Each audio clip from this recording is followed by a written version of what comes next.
friends, you are most welcomed in Tiwari Tutorial for Physics. I am Sivi Tiwari and I will try to teach you physics in easy and simple way. First of all, I want to say something in the situation of today's.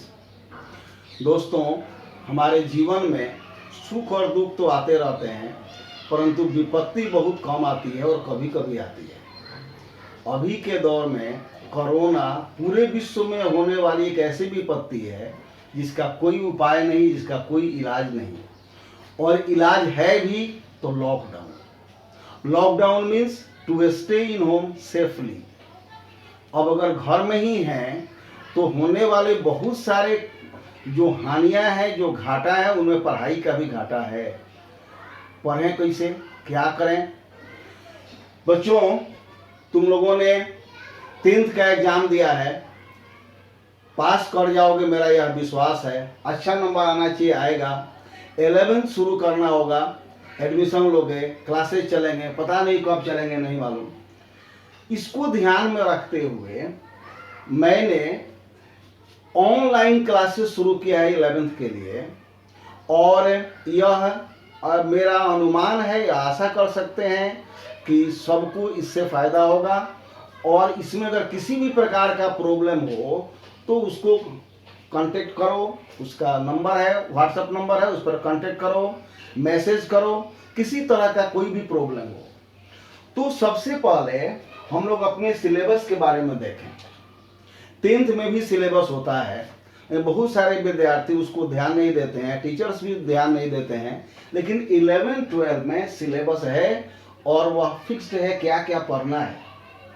बच्चों, 10th में NCERT का book use किए हो सकते हो, लेकिन 11-12 में हम लोग NCERT का बुक ही यूज करेंगे। उस बुक में 2 वॉल्यूम है, वॉल्यूम 1, वॉल्यूम 2। यह वॉल्यूम 1 का कॉन्सेप्ट है। सिलेबस CBSE बनाती है, NCERT उसके लिए किताब बनाती है। सिलेबस यूनिट वाइज है, जैसा कि देख सकते हो। किताब चैप्टर वाइज है, जैसा कि देख सकते हो। टोटल 15 चैप्टर्स हैं 11th के लिए, 2 वॉल्यूम में। पहले वॉल्यूम में 8 चैप्टर और सेकंड में 7 चैप्टर्स, कुल 15। और 15 चैप्टर के लिए टोटल 70 नंबर मार्क्स है थियरी में, और 30 नंबर मार्क्स है प्रैक्टिकल में। टोटल 100 का फिक्स हुआ। उसमें 40 मार्क्स वॉल्यूम 1 के लिए है। कैसे है इसको देखो। यह हम लोगों का पहला यूनिट है। यूनिट का नाम है फिजिकल वर्ल्ड एंड मेजरमेंट। इसमें 2 चैप्टर हैं, chapter 1 physical world, chapter 2 units and measurement. यह जो चैप्टर है NCERT के बुक का है और सिलेबस मार्केट में उपलब्ध है, नेट पर उपलब्ध है। यहाँ लिख दे रहे हैं कि पहला जो यूनिट है हम लोगों का फिजिकल वर्ल्ड एंड मेजरमेंट, और जो इसमें 2 चैप्टर हैं बुक के, पहला चैप्टर, दूसरा चैप्टर, पहला फिजिकल वर्ल्ड और दूसरा यूनिट्स एंड मेजरमेंट। 11th के एग्जाम में इस यूनिट से सिर्फ 3 मार्क्स के क्वेश्चन आएंगे। अब दूसरा चैप्टर, दूसरा यूनिट, यूनिट 2 काइनेमेटिक्स। इसमें 2 chapter, chapter 3, chapter 4। Chapter 3 motion in a straight line, chapter 4 motion in a plane. और ये 2 चैप्टर्स में 3 नंबर के क्वेश्चन आएंगे एग्जाम में, इन दोनों चैप्टर से या यूनिट 2 से। थर्ड जो यूनिट है वह लॉज ऑफ मोशन है, चैप्टर 5 है। चैप्टर का भी नाम लॉज ऑफ मोशन है, और इस यूनिट से 3 नंबर का क्वेश्चन होगा। उसी प्रकार से जो 4th यूनिट है work, energy and power, 9th में भी था। यह चैप्टर 6 है बुक का, वर्क, एनर्जी एंड पावर भी सेम नाम है, और इससे 6 नंबर के क्वेश्चन आएंगे। और यूनिट 5 है motion of system of particles and rigid bodies. इसमें चैप्टर 7 पढ़ना है, motion of system of particles and rotational motion. और वॉल्यूम 1 का लास्ट चैप्टर है चैप्टर 8 ग्रेविटेशन, या यूनिट 6 है। यूनिट का भी नाम है ग्रेविटेशन, चैप्टर का भी नाम है ग्रेविटेशन, और इससे सिर्फ 5 नंबर के क्वेश्चन आते हैं। फ्रेंड्स, यह हम लोगों का वॉल्यूम 1 है एनसीईआरटी के बुक का, जिसमें 8 चैप्टर हैं और सिलेबस के अनुसार 6 यूनिट्स हैं। और अगर सब मार्क्स को जोड़ दें, या 40 मार्क्स होता है, टोटल 70 मार्क्स हैं फिजिक्स में 11th में, जिसमें 40 मार्क्स वॉल्यूम 1 में है और 30 मार्क्स वॉल्यूम 2 में है। तो यह हम लोगों का फर्स्ट वॉल्यूम है जिसमें 8 चैप्टर्स और 6 यूनिट हुए। इसके आगे वाला देखते हैं। Friends, here is the rest part of syllabus of 11th। इसके पहले तक हम लोगों ने यूनिट 6 देखा था। यूनिट 7 में देखो, यूनिट 7 में है property of bulk matter. Bulk means large. Properties of bulk matters, इसमें एनसीईआरटी का 3 चैप्टर इंक्लूड है।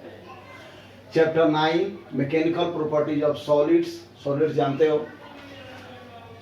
Chapter 10 mechanical properties of fluids, liquid और गैस दोनों को मिलाकर फ्लूइड्स कहते हैं।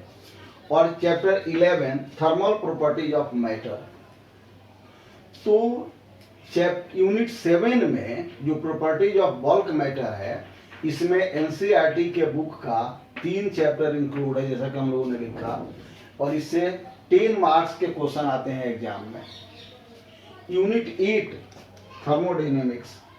थर्मोडायनेमिक्स चैप्टर 12 इंक्लूड है इसमें एनसीईआरटी का। उस चैप्टर का नाम भी थर्मोडायनेमिक्स है। और unit 9 kinetic theory of gases, इसमें चैप्टर 13 इंक्लूड है एनसीईआरटी का। उस चैप्टर का भी नाम है kinetic theory. And the last unit 10 oscillation and waves, it includes 2 chapters, chapter 14 and chapter 15। Oscillation chapter 14, waves chapter 15। तो इस तरह से 10 यूनिट में एनसीईआरटी के 15 चैप्टर्स इंक्लूड हैं। 15 chapters are included in unit 10 as you can see in the syllabus. और यह जो है, यह एनसीईआरटी के बुक का वॉल्यूम 2 है, और इस वॉल्यूम में 30 मार्क्स इंक्लूडेड हैं। फर्स्ट वॉल्यूम में 40 मार्क्स इंक्लूड है, और सेकेंड वॉल्यूम में 30 मार्क्स इंक्लूड है। टोटल 70 मार्क्स थियरी है और 30 मार्क्स प्रैक्टिकल है। अब इसमें यह करोगे कि इस सिलेबस वाले पोर्शन को पॉज करके इसको अपने नोटबुक पर जरूर लिख लो। दोस्ती और दुश्मनी करने से पहले अच्छी तरह से जानकारी होनी बहुत जरूरी है। हम लोग क्या पढ़ेंगे, पहले यह जानेंगे तब पढ़ेंगे। तो इसलिए सिलेबस को इसको लिख लो, और यह भी देख लेना, इसको जरूर लिखना कितना मार्क्स का किस यूनिट से क्वेश्चन आएगा। 11th बोर्ड के लिहाज से बेशक इम्पोर्टेंट नहीं हो, इस बोर्ड में इससे नहीं क्वेश्चन आते हैं, लेकिन कंपटीशन के लिए बहुत ही इम्पोर्टेंट यूनिट है 11th का सिलेबस। अगर कभी कंपटीशन वाला क्वेश्चन देखोगे तो 50% क्वेश्चन 11 से होता है और 50% क्वेश्चन 12 से होता है। अब यहाँ से हम लोग इसको शुरू करेंगे, लेकिन शुरू करने से पहले हम लोग क्वेश्चन पैटर्न देख लें, क्वेश्चन कैसे आता है इसको समझ लें। तो क्वेश्चन पैटर्न जो हम लोगों का है, इसमें 3 पार्ट हैं। क्वेश्चन पैटर्न 3 पार्ट होगा। इसमें पहले मार्क्स डिस्ट्रीब्यूशन देखो। जो थियरी पोर्शन है, इसमें टोटल मार्क्स है 70 और पास मार्क्स 21। और प्रैक्टिकल का जो सेक्शन है, प्रैक्टिकल, इसका टोटल मार्क्स 30 pass marks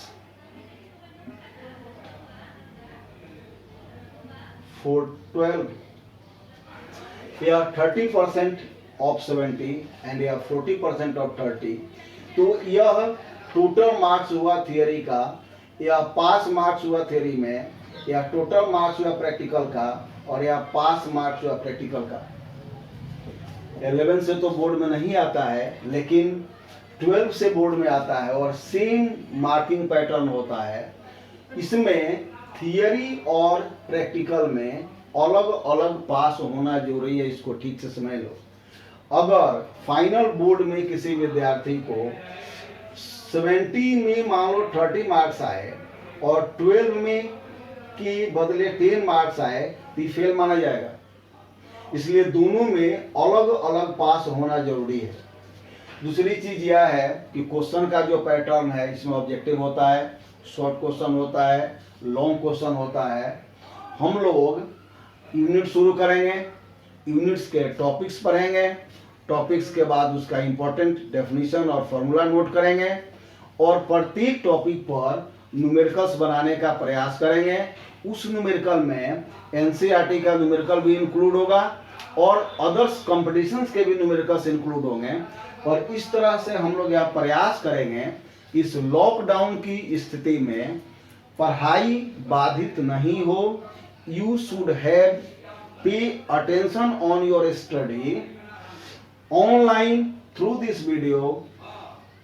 इस वीडियो को देखना, उसको लाइक करो, शेयर करो, सब्सक्राइब करो, और जो भी प्रॉब्लम हो उसको कमेंट में भेजो।